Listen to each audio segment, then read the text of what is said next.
Hello, everybody. A couple of you have reached out to me today to ask me to clarify the ceasefire that will go into effect tomorrow between Israel and Hezbollah. To explain a little bit about the ceasefire and what in the world was Israel's motive for accepting this ceasefire, which seems to many of us so counterintuitive to Israel's interests. So let me explain, and it's actually quite easy to explain because the Prime Minister Netanyahu just gave a speech in which he clearly explained the motives for accepting this American brokered ceasefire. Now, Netanyahu gave three reasons behind his accepting the ceasefire with Hezbollah, the first of which, and I believe this is actually in the order of its priorities, so this is the most important reason, he said, was to shift the focus to Iran and stopping Iran's regime from its pursuit of a nuclear weapon. Now, this is very interesting. Shortly after Donald Trump was elected, and we're talking a matter of just 2 or 3 days, he had already had at least 2 and maybe even 3 conversations with Netanyahu over the phone in which President-elect Donald Trump requested of Israel to do certain things before his inauguration on the 20th of January, but to abstain also from doing some things until his inauguration on January 20th. So we're never told exactly what these requests were, but I'm gonna induce or deduce, whatever the right word here is. I'm gonna draw certain conclusions just based on my own understanding of the conflict, as well as my intuition here. What did President Trump request Israel to do as well as not to do? The first thing I believe that President Trump, or let's say the main thing that I believe President-elect Trump requested Israel to do, was to bring the war with Hezbollah to a close to the best of Israel's ability to do so.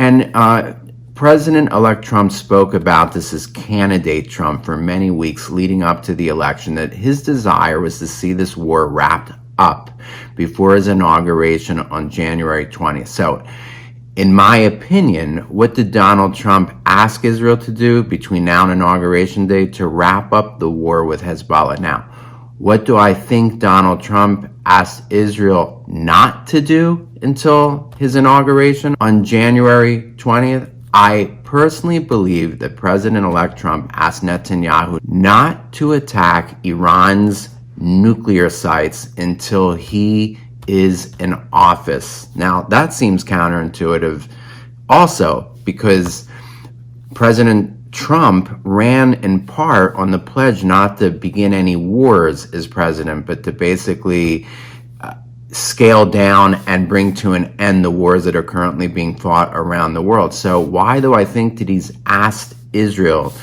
to wait on attacking Iran's nuclear sites until he's the president following his inauguration on January 20th? The reason is because I think Donald Trump understands very well that Iran's regime poses the #1 threat to the expansion of his own brokered Abraham Accords, in addition to its nuclear program posing probably the greatest threat to the United States and not just to Israel, and that taking out Iran's nuclear program would not require American boots on the ground. The entire thing can be done from the air via America's Air Force and Israel's Air Force. And if there was a need for boots on the ground, then I believe Israel would be more than willing to provide those forces, considering that Iran's nuclear program is a real and near and present threat existentially, that is, to Israel's survival in the immediate now. In other words, yes, a long-term threat to America, as Iran considers America to be the great Satan, its #1 foe, and Israel the little Satan or satellite of that great foe, the United States. But Iran knows that to defeat America and to destroy America would still be years away. But it's very ambitious and confident in its belief that it's being able to destroy Israel just a matter of months away. So President Trump, I believe, realizes the threat that Iran comprises to both his interests as well as Israel's interests, and that he'll be able, in partnership with Israel, to take out that threat together without committing boots on the ground, which would be the number one cause of ire and a feeling of betrayal from several of his voters who voted for him to keep America out of wars. Okay, so if he's able to do this, and I believe he can, together with Israel, to take out Iran's nuclear program without boots on the ground, or at least American boots on the ground, well, he's able to then say to those that voted for him to keep America out of wars and foreign adventures, he's able to say, look, folks, it didn't come at a cost to American lives. So, in review, reason number one behind this ceasefire is that Israel is going to bide its time for 2 months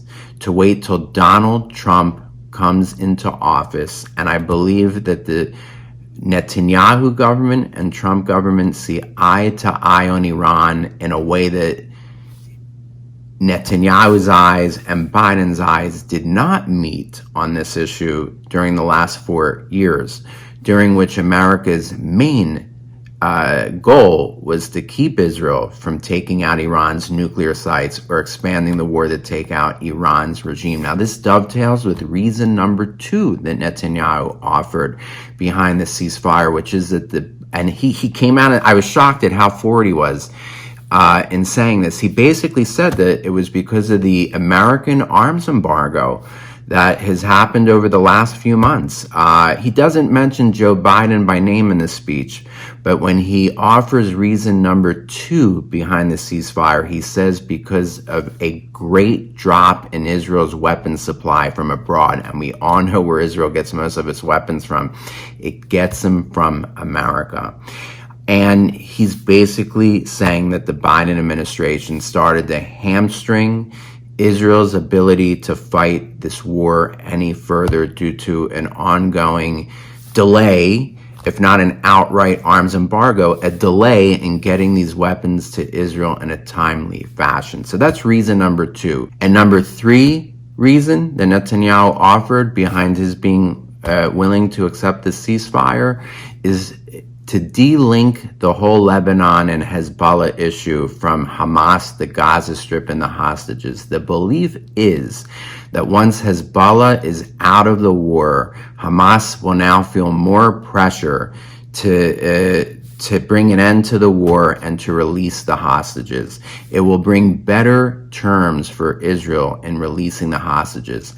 Hamas still refuses anything less than a total cessation of the war and has made it very hard in its bargaining to get the hostages back. It wants thousands of prisoners within Israel's jails that have blood on their hands. Okay, we're talking about people that have committed acts of terror in the past that are in Israel's jails to be released. And Israel believes by removing Hezbollah and Lebanon from the current considerations of Hamas, where they no longer believe that they have that other front to Israel's north to help them, okay, they no longer have the assistance of Hezbollah to help them in their war with Israel, that this will cause Hamas to feel greater desperation to return to the negotiation table and to restore or return Israel's hostages. So these are the three reasons behind the ceasefire. Again, to shift the focus to Iran, and I believe that Israel is doing this in tandem with the incoming administration of Donald Trump. Number two, the Biden administration slowing down of arms shipments to Israel, so much so in the last couple months that Israel's armaments and supply have become exhausted, and therefore Israel wants to wait for the next 2 months for the Trump administration to come into office and reverse this de facto embargo, okay, this de facto American embargo on sending arms to Israel. That's reason number two. And reason number three is to decouple the Lebanon issue from Hamas and Gaza, to put pressure on Hamas to return to the negotiation table and to bring the pressure to bear on them to restore Israel's hostages back to the country for a price that Israel is willing to absorb.